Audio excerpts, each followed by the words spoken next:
Hi everyone, this is Levent Gurdemir, UTA astronomer and the Planetarium director at UTA Planetarium. Welcome to our next live star stream.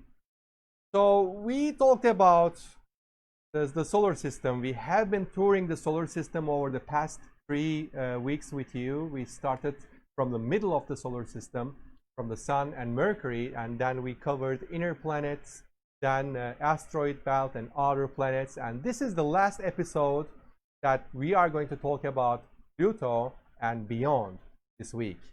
So sorry, we are about 3 minutes late to our live stream. We were working on some technical setup, but if you have been waiting for us, it's going to be worth it. Okay, let's start talking with Pluto. Pluto, well, that planet is very famous because there is the Disney's Pluto on one side, and also losing the planet status is on the other thing. So we'll go ahead and find out how Pluto was discovered and why it was discovered, and what made Pluto's status change. If you have any questions during the live stream, please feel free to ask me. Drop your comments to the comments chat section, and if you see any link in the comments chat section, do not click, because we do not post any links to our comments chat. They are usually directing you to a scam websites. So we talked about the discovery of Neptune last week. If you recall, Neptune was not discovered by observation. Neptune was discovered on paper by mathematicians with calculations. So how did that happen? Because we talked in detail last week. Neptune was behaving strangely, and this behavior, the Uranus was behaving strangely. And this behavior difference led astronomers and mathematicians to predict the existence of another planet, Neptune. So then, with this new technique, astronomers thought they can discover the rest of the planets in the solar system, if there is any. And applying the same calculations on the Neptune's orbital behavior, led to the prediction of non-existing planet X. Planet X was thought to be a giant planet beyond Neptune, orbiting the Sun at a farther distance, but the predictions on the orbit and size and mass and the observations resulted nothing so far. So when people were searching around the world for Planet X, a wealthy Bostonian person, Percival Lowell, funded and formed an observatory, built an observatory in Flagstaff, Arizona. Flagstaff is a great place, by the way. I've been there. So this observatory, over a decade, searched for Planet X. That was the only mission of the observatory, to search for Planet X. However, Mr. Lowell died before the discovery of any planet at the observatory, and observatory it lost its interest to search Planet X for a while. But in 1929, the wife of Percival Lowell decided to continue its search and funded the observatory back. And the observatory director hired an observer. He was Clyde Tombaugh, who was a young farm boy hired by the observatory director to just search for the new planet. And Clyde Tombaugh used a blink comparison technique, which is pretty straightforward technique. It is just comparing taking the sky pictures and comparing the two pictures to see if there is any difference.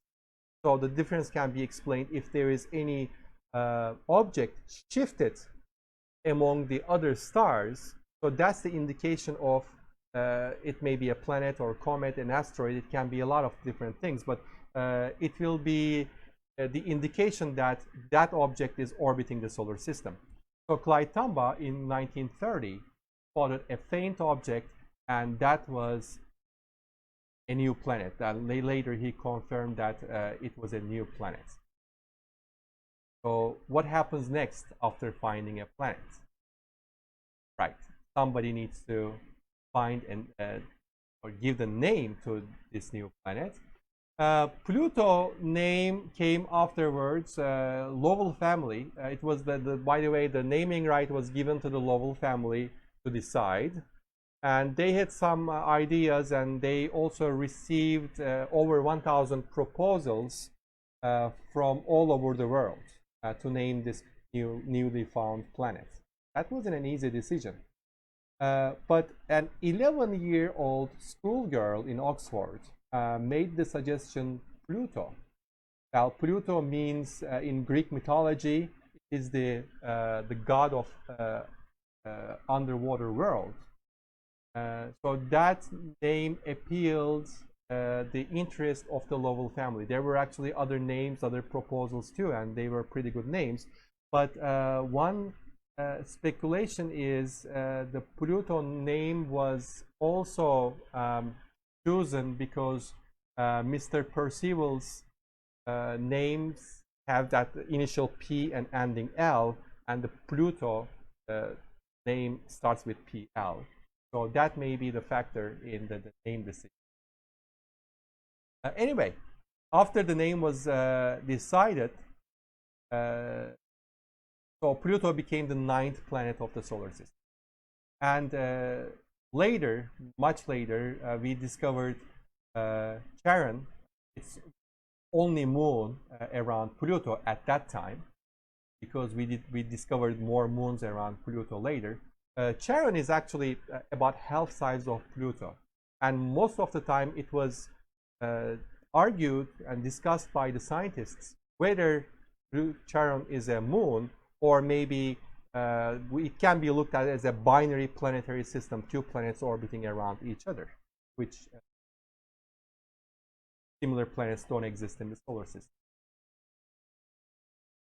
After the discovery of Pluto, in 1992, there were some discussions started around between the astronomers whether it should be considered a planet, or because we started discovering more and more objects beyond Pluto. We'll come back to that. We call it Kuiper Belt.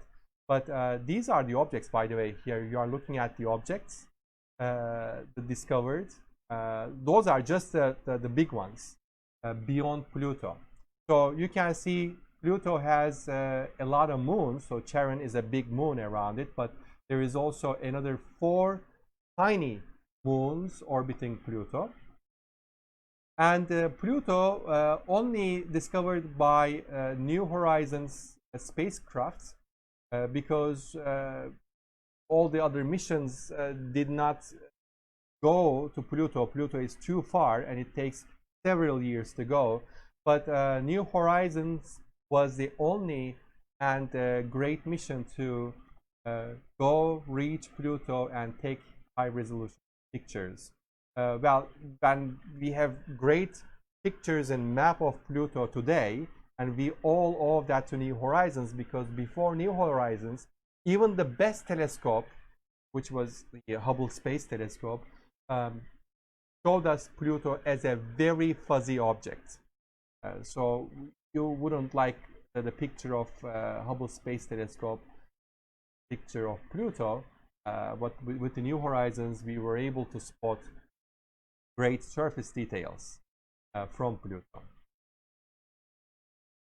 In 2005, not long ago, 15 years ago, another planet discovery came to the world news headlines. That was Eris.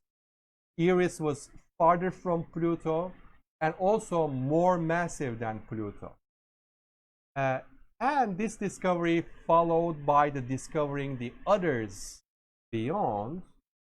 And in 2006, International Astronomy Union at a conference, all together with the scientists, made the hard decision and said, yes, these newly discovered objects, including Pluto, they deserve their own category because they are not similar with the other planets.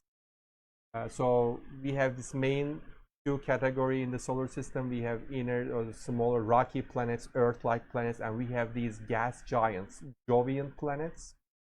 And they don't have similarities, they have distinct differences between them. And this category, the third category, also have the distinct, the specific features about them.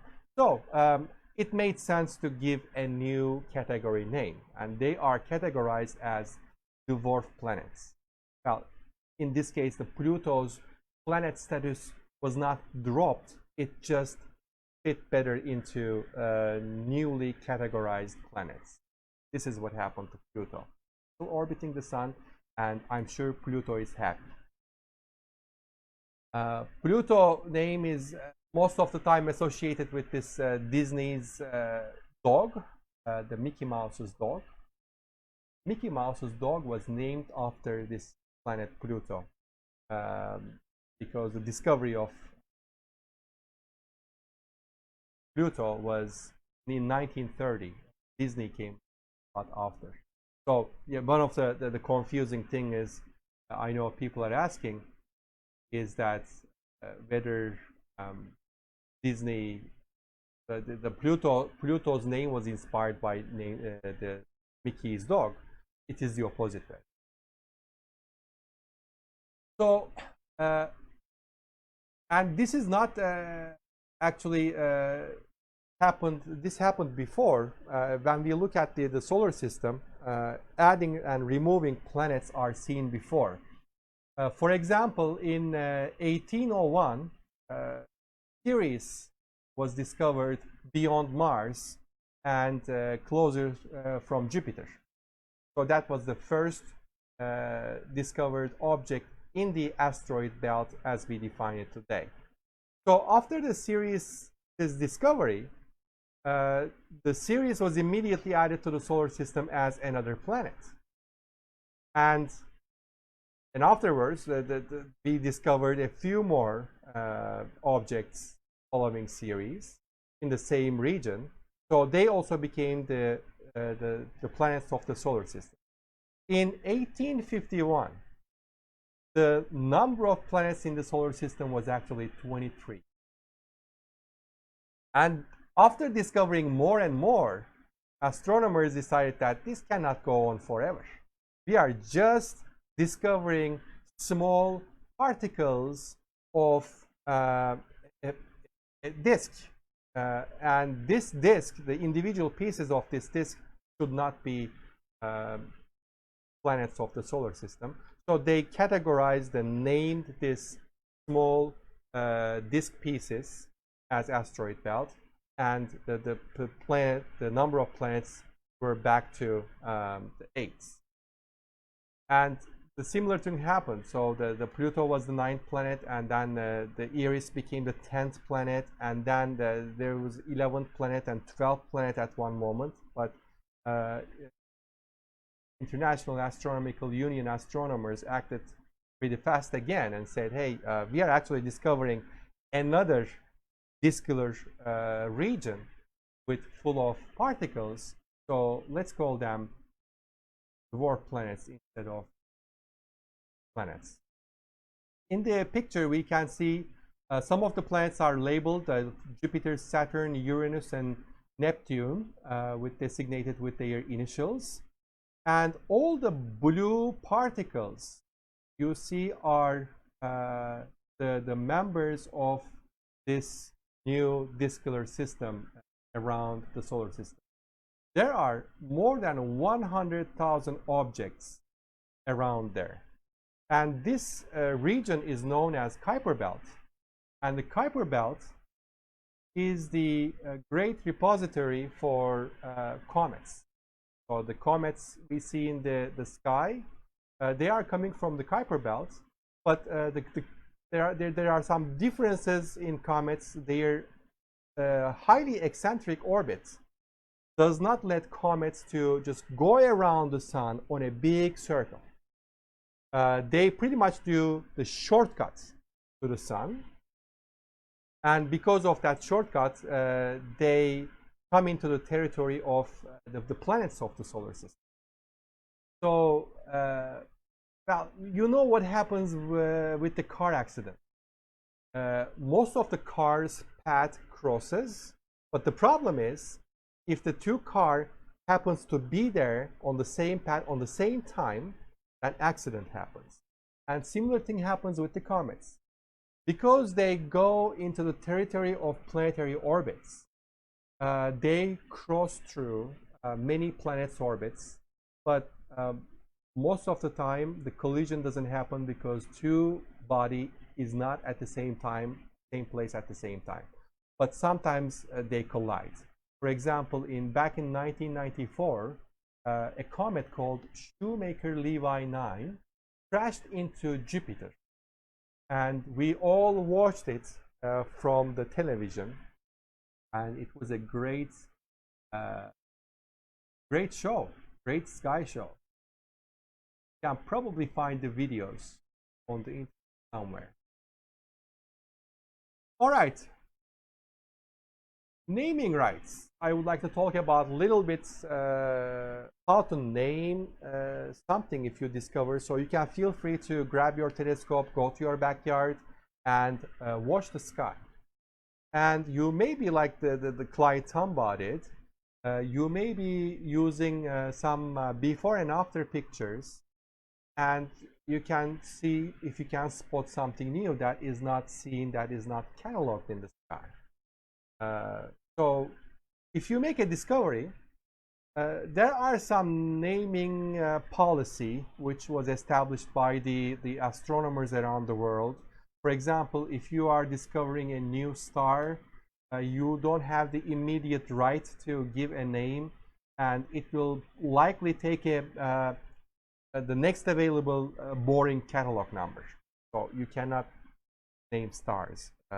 By the way, please don't fall into that star name register scam, because there is no entity around the world, official entity, to register stars. Stars are not registered. They have catalog numbers, and the next available catalog number is given to a newly discovered star. And if someone is claiming, especially I've seen some claims that, oh, we register your star with NASA. NASA doesn't even have the right to name stars. So it is pretty much like putting your dollars into a trash can. So please don't do that. Comets have an exception to this policy. If you discover a comet, you have the right to give your name, and that's why we see comets named after a person, like Shoemaker-Levy. Probably that was a discovery by two people, and so on. Most of the names you will see comets, but you don't see the similar things, an exception of, George. If you remember from last week, George was the first name of the planet Uranus, and then later it was not received well by the world astronomers. They changed the name to Uranus. And you discover a comet, well, all you need is a telescope. Get a telescope and go to your backyard, and perhaps you will be the next person to see comets. By the way, there's a comet out there in the sky. If you haven't seen already, this is the best way to find the comet. First, you need to face north, and you need to find the Big Dipper, and you need to go down about one size of Big Dipper down and look in this area. You will see a faint object, but you need a dark sky. If you are trying to do it from the middle of the city where a lot of lights exist, it is not going to work. And a pair of binocular will be the best. We have a lot of information on our Facebook page. Go ahead and find that information about the comet Neowise and how to find it. And it is the best time to spot because it is fading away, and it will be closest to Earth tomorrow, but it is fading away, so it's difficult to see. But currently, even to unaided eye, it is visible. So this pretty much wraps up the solar system. So we discovered a lot, and we've seen there are hundreds of thousands of rocky and icy particles orbit around the solar system as we speak. And with the better telescopes, we are making a lot more discoveries on pretty much weekly about the solar system. We are discovering a new moon, new particle, new disk, etc., new dust, etc. in the solar system. But the solar system doesn't go forever. So where do you think we say the solar system ends? Is there a boundary? That was a question to you. You can put your thoughts to the comments chat. But yes, there is a boundary. We imagine solar system as a bubble, and inside of the bubble, the sun's gravitational influence exists. So that means anything that enters into that bubble, it becomes the part of the sun's gravitational system. But the outside of this bubble, the sun's gravitational influence doesn't exist. What happens if we pass that boundary? We have actually two spacecrafts pass that boundary. That the first launched spacecrafts, Voyager 1 and Voyager 2, actually left the boundary of the solar system. It was 2013 when Voyager 1 passed the boundary, and it was 2018 when Voyager 2 passed the boundary. And both spacecrafts are now in the interstellar medium, and they are going to the nearest stars. Well, I hope you liked our live stream this week. We will find more interesting topics in the following weeks, and we'll be with you every Tuesday at 1 p.m. same time, same day. And if you have any questions, yeah, let us know. Otherwise, well, we'll see you next week. Thank you very much.